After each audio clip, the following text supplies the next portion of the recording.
ओम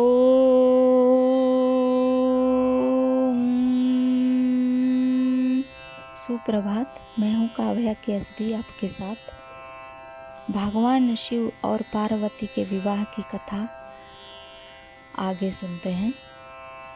मुने हिमवान का संदेश पाकर हर्ष और शोक से वशीभूत हुई मैना पार्वती को विदा करने के लिए उद्यत हुई। शैलराज की प्यारी पत्नी मैना ने विधि पूर्वक वैदिक एवं लौकिक कुलाचार का पालन किया और उस समय नाना प्रकार के उत्सव मनाए। फिर उन्होंने नाना प्रकार के रत्न जड़ित सुंदर वस्त्रों और 12 आभूषणों द्वारा रजोचित श्रृंगार करके पार्वती को विभूषित किया। तत्पश्चात मैना के मनोभाव को जानकर एक सती साध्वी ब्राह्मण पत्नी गिरिजा को उत्तम पतिव्रत की शिक्षा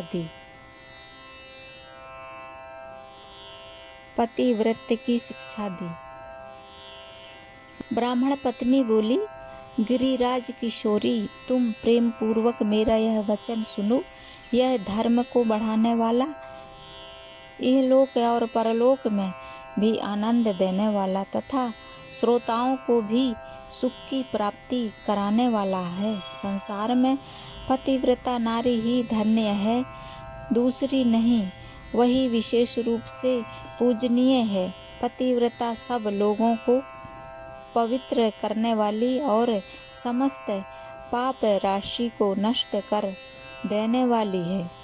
शिवे जो पति को परमेश्वर के समान मानकर प्रेम से उसकी सेवा करती है, वह इस लोक में संपूर्ण भोगों का उपभोग करके अंत में कल्याणमयी गति को पाती है। सावित्री, लोपामुद्रा, अरुंधति, शाण्डिली, शतरूपा, अन्नसूया, लक्ष्मी, स्वधा, सती, संज्ञा, सुमति, श्रद्धा, मैना और स्वाहा, ये तथा और भी बहुत सी स्त्रियां साध्वी कही गई हैं।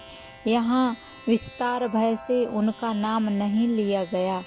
वे अपने पतिव्रत के बल से ही सब लोगों को पूजनीय तथा ब्रह्मा, विष्णु, शिव एवं मुनीश्वरों को भी माननीय हो गई हैं। इसलिए तुम्हें अपने पति भगवान शंकर की सदा सेवा करनी चाहिए।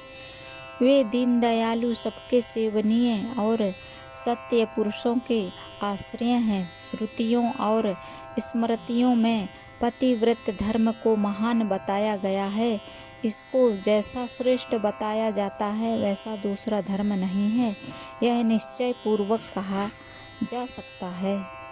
पतिव्रत धर्म में तत्पर रहने वाली स्त्री अपने प्रिय पति के भोजन कर लेने पर ही भोजन करे। शिवे जब पति खड़ा हो तब साध्वी स्त्री को भी खड़ी ही रहनी चाहिए। शुद्ध बुद्धि वाली साध्वी स्त्री प्रतिदिन अपने पति के सो जाने पर सोए और उसके जागने से पहले ही जाग जाए।